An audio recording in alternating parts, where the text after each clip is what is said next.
अस्सलाम वालेकुम guys, welcome back to my YouTube channel Shama's diary. कैसे हैं आप सब लोग? उम्मीद करती हूँ कि आप सब खैरियत से होंगे जी। तो हम जा रहे हैं चांद रात मनाने। तो क्लब में चांद रात है और वहाँ पे मेहंदी लगाने का भी अरेंजमेंट किया हुआ है और साथ साथ जो है कुछ रिफ़्रेशमेंट वगैरह भी होगी, स्टॉल्स होंगे। तो छोटे छोटे बच्चे जो है ना वो खूब इंजॉय करेंगे। मौसम बहुत ही खूबसूरत हो गया है, तो बारिश भी हो गई है और हवा भी बहुत ठंडी ठंडी मज़े की चल गई। तो चांद रात जो है ना वो बाला हो गई है, क्योंकि पहले बहुत गर्मी थी और अब बहुत ज़बरदस्त किस्म का मौसम हो गया है। तो अगर आप नए हैं तो मेरे चैनल को सब्सक्राइब कर लें प्लीज़, और वीडियो को एंड तक देखिएगा। वीडियो अच्छी लगे तो लाइक एंड शेयर तो बनता है जी। तभी हम मिलते हैं, क्लब पहुंच गए जी। ये क्रिकेट ग्राउंड है जहाँ पे जो है पहले अरेंजमेंट किया गया था बारिश से पहले। तो शुरू में आपने इसकी झलकियाँ भी देखी होंगी, तो कितना खूबसूरत लग रहा था। तो आप देखें वीरान पड़ा है, और ये देखें कितना खूबसूरत फाउंटेन जो है वो भी अपने अरूज पे है।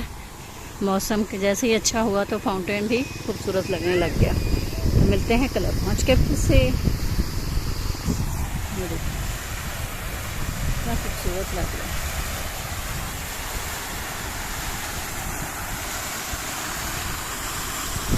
हल्की हल्की सी इसकी जो है ना वो फुहार जिसे कहते हैं वो पड़ रही है, तो बहुत ज़बरदस्त से जो है ना हवा ठंडी ठंडी साइड से आ रही है।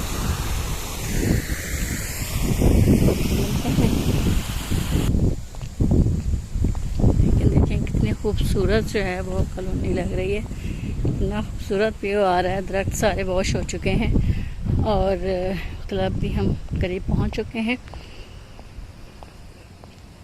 तो क्लब के अंदर की एक्टिविटीज़ तो मैं आपसे शेयर नहीं कर सकूंगी। तो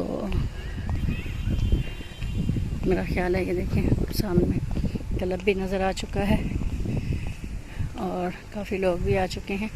तो मिलते हैं ब्रेक के बाद जी। तो चांद रात पे हुरैन लगवा रही है मेहंदी, और कितनी प्यारी मेहंदी लगा रही है। जैसे कंप्लीट होती है तो फिर हम हमको दिखाते हैं जी। व्यूअर्स, तो हम चांद रात मना के फ़ारिग हो चुके हैं। देखें ये हमने मेहंदी लगवाई है, कितनी खूबसूरत मेहंदी लगाई है। ये हमारी फ्री ऑफ कॉस्ट मेहंदी लगाई जाती है। तो बच्चे बड़े सब बहुत खुश होते हैं। छोटी छोटी एक्टिविटीज़ बच्चों के लिए अरेंज की हुई होती हैं, बड़ों के लिए भी। तो इसमें सब खूब इंजॉय करते हैं जी। तो एंड हो चुकी है हमारी चांद रात, हम जा रहे हैं वापस। हाँ जी। तो वापसी पे बच्चों ने कहा कि जी हमने जो है ना कुछ स्विंग्स वगैरह लेने हैं, क्योंकि स्विंग्स का भी क्रिकेट ग्राउंड में अरेंज किया गया था। तो हमने कहा चले हम भी थोड़ी देर ठंडी ठंडी हवा है एंजॉय करते हैं, और बच्चे जो हैं वो जब तक स्विंग्स वगैरह ले लें। देखें जी फंक्शंस के बाद और बारिश के बाद इस ग्राउंड के क्या हालात नज़र आ रहे हैं। और पहले जो कितने खूबसूरत थे, जो शुरू में आपने वीडियो के स्टार्ट में झलकियाँ देखी हैं, तो कितनी खूबसूरत हैं जी। तो घर पहुंच के मैंने बनाई मैंगो आइसक्रीम सुबह के लिए, यानी ईद के लिए। और इसको मैंने कहा सुबह तक अच्छे से ठंडी हो जाएगी। और मेरी बेटी ने बनाया मैंगो डिलाइट। तो हमने कहा ये दोनों चीज़ें बहुत अच्छे से ठंडी हो जाएंगी, तो सुबह जो है ना वो हम ईद के लिए यही यूज़ करेंगे स्वीट्स के तौर पे। और कैसी लगी मेरी ये वीडियो? पसंद आए तो लाइक शेयर तो बनता है। मिलते हैं नेक्स्ट वीडियो में। अल्लाह हाफिज़।